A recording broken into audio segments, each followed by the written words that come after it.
Basic structure of constitution, Bharat का मूल संविधान। हेलो गाइस, नमस्कार, वेलकम बैक। अभी हम देखेंगे बेसिक स्ट्रक्चर ऑफ संविधान। जो भी एग्जाम में पॉलिटी के जीएस से क्वेश्चन आते हैं उसमें ये कॉन्सेप्ट बहुत ही महत्वपूर्ण है। देखते हैं इसको एक नज़र। संविधान का अनुच्छेद 368 के अंतर्गत संसद मौलिक अधिकारों में संशोधन कर सकती है या नहीं, यह विषय संविधान लागू होने के वर्ष पश्चात ही सर्वोच्च न्यायालय के समक्ष विचारार्थ आया था। 1951 में जो आपका अमेंडमेंट हुआ था, फर्स्ट अमेंडमेंट जो हुआ था, उसमें ये डिसाइड नहीं हुआ था कि फंडामेंटल राइट्स पे हम आगे कोई भी जो है संशोधन कर सकते हैं या नहीं कर सकते हैं। और शंकरी प्रसाद मामले 1951 एग्जाम का इम्पोर्टेंट पॉइंट है। 1951 शंकरी प्रसाद बनाम भारतीय संघ, ठीक है। इसमें क्या हुआ था कि पहले संशोधन अधिनियम 1991 की संवैधानिक वैधता को चुनौती दी गई, जिसमें संपत्ति के अधिकार में कटौती की गई थी। सर्वोच्च न्यायालय ने व्यवस्था दी कि संसद में अनुच्छेद 368 में संशोधन की शक्ति के अंतर्गत ही मौलिक अधिकारों में संशोधन की शक्ति अंतर्निहित है, ठीक है। तो सर्वोच्च न्यायालय ने व्यवस्था दी कि संसद में अनुच्छेद 368 में संशोधन की शक्ति, जो अमेंडमेंट 368 के तहत होगा, ठीक है ना, उसी के अंतर्गत इंक्लूड होगा, ठीक है ना, मौलिक अधिकारों में संशोधन की शक्ति। ये इसको एक्सेप्शन केस में नहीं डाला गया था।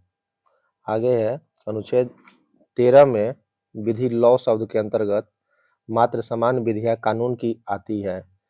आप जानते हैं कि इंग्लैंड के राजनीति शास्त्री है डाइसी, उनके द्वारा सर्वप्रथम दिया गया था लॉ के बारे में चर्चा किया गया था। अंतर्गत मात्र समान विधियां कानून की आती है, संवैधानिक संशोधन अधिनियम संवैधानिक नियम नहीं है।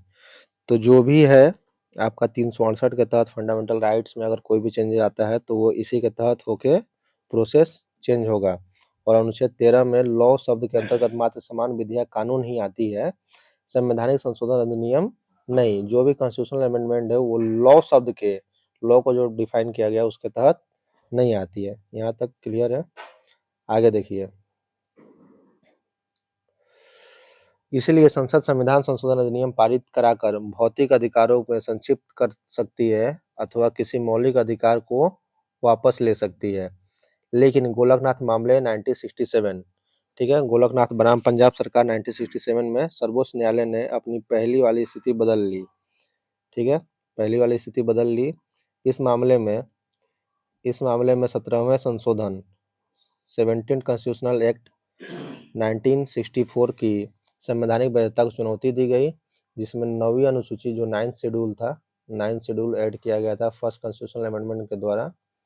उसको चैलेंज किया गया कि 9वीं अनुसूची जो 9th शेड्यूल है वो राज्य द्वारा की जाने वाली कुछ कार्रवाई, जो स्टेट के द्वारा जो एक्शन होगा इस पे, उसको जोड़ दिया गया। तथा सर्वोच्च न्यायालय ने व्यवस्था दी कि मौलिक अधिकारों को लोकोत्तर, ठीक है, तथा अपरिवर्तनीय इम्यूटेबल स्थान प्राप्त है। इसलिए संसद मौलिक अधिकारों में न तो कटौती कर सकती है, न ही भौतिक अधिकारों को वापस ले सकती है, ठीक है। इसीलिए उसमें दिया गया आपका गोलकनाथ बनाम पंजाब सरकार में सीधे डिसीजन को पलट दिया गया जो 1967 में हुआ था। और इसीलिए संसद मौलिक अधिकारों में न कटौती कर सकती है, फंडामेंटल राइट्स में कोई भी आप उसमें छेड़छाड़ नहीं कर सकते हैं, और ना ही उसका जो फिजिकल राइट्स है, भौतिक अधिकार को वापस ले सकते हैं, ठीक है। संवैधानिक संशोधन अधिनियम के अनुच्छेद 13 के आशयों के अंतर्गत एक कानून है, जो लॉ शब्द के बारे में चर्चा ऊपर था आर्टिकल 13 में, इसलिए किसी भी मौलिक अधिकार का उल्लंघन करने में सक्षम नहीं है, ठीक है। तो आर्टिकल 13 जो है इसके अंतर्गत कानून है, और इसीलिए किसी भी मौलिक अधिकार का उल्लंघन करने में ये सक्षम नहीं है, चूंकि वो लॉ के अंतर्गत आता है, ठीक है आपका। इसीलिए किसी भी मौलिक अधिकार का उल्लंघन, फंडामेंटल राइट्स के उल्लंघन करने में ये सक्षम नहीं होगा, ठीक है। आगे देखिए, गोलकनाथ बनाम मामले जो है 1967 में सर्वोच्च न्यायालय की व्यवस्था की प्रतिक्रिया में, फिर उस पर कोई प्रतिक्रिया हुआ तो संसद में 24वां संविधान संशोधन किया गया 24 कॉन्स्टिट्यूशनल अमेंडमेंट एक्ट 1971, ठीक है, 1971 अधिनियमित किया गया। इस अधिनियम में अनुच्छेद 13 तथा 368, आर्टिकल 13, आर्टिकल 13 और आर्टिकल 368 में संशोधन कर दिया गया और घोषित किया गया कि अनुच्छेद 368 के अंतर्गत संसद को मौलिक अधिकारों को सीमित करने अथवा किसी मौलिक अधिकार, ठीक है, किसी मौलिक अधिकार को वापस लेने की शक्ति है और ऐसा अधिनियम अनुच्छेद 13 के आशयों के अंतर्गत एक कानून नहीं माना जाएगा, ठीक है। तो यहाँ पे आप देख लीजिए एक बार, गोलकनाथ मामले 1967 में सर्वोच्च न्यायालय की व्यवस्था की प्रतिक्रिया में संसद 24वां संशोधन 1971 में अधिनियमित किया। इस अधिनियम में जो आर्टिकल 13 है, 13 और 368 दोनों बीच में जो कंट्राडिक्शन था उसको यहाँ पे कुछ क्लियर किया गया कुछ हद तक, कि आर्टिकल 368 के तहत, ठीक है, आर्टिकल 368 के तहत संसद में मौलिक अधिकार जो फंडामेंटल राइट्स है उसको लिमिट करने या किसी मौलिक अधिकार, ठीक है, कोई भी फंडामेंटल राइट्स को रोकने, लिमिट करने या अधिकार को वापस लेने की शक्ति है और ऐसा अधिनियम अनुच्छेद 13 के आशयों के अंतर्गत कानून नहीं माना जाएगा। जो 13 में लॉ शब्द को डिफाइन किया गया था उसके तहत ये नहीं माना जाएगा, ठीक है। आगे देखिए, हालांकि केशवानंद भारती मामले 1973 में, केशवानंद भारती मामले 1973 में सर्वोच्च न्यायालय ने गोलकनाथ मामले में अपने निर्णय को ओवररूल कर दिया। इसने 24 संविधान संशोधन 1971 की वैधता को बहाल रखा और व्यवस्था दी कि संसद मौलिक अधिकारों को सीमित कर सकती है, ठीक है।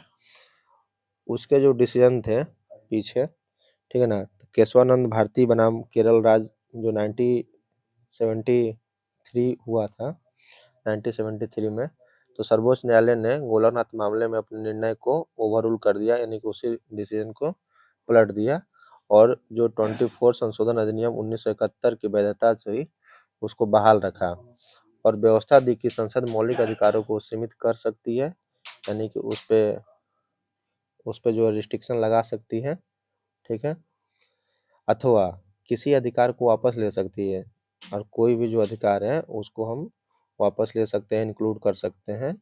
ये मामला को ओवररूल किया गया, ठीक है। साथ ही सर्वोच्च न्यायालय ने एक नया सिद्धांत दिया, संविधान की मूल संरचना, बेसिक स्ट्रक्चर। बेसिक स्ट्रक्चर का जो कॉन्सेप्ट है वो एग्जाम में पूछता है कि किस वाद से निकल कर आया है। तो बेसिक स्ट्रक्चर जो है, इसने व्यवस्था दी कि अनुच्छेद 368 के अंतर्गत तो बेसिक स्ट्रक्चर जो है केशवानंद भारती वाद से निकल कर आया है, ठीक है। इसके बारे में हम अभी डिटेल में जानेंगे कि बेसिक स्ट्रक्चर एक्चुअली में क्या क्या चीज़ को इंक्लूड करता है। तो बेसिक स्ट्रक्चर दी केशवानंद भारती से निकल के आया। इसने व्यवस्था दी कि अनुच्छेद 368 के अंतर्गत संसद के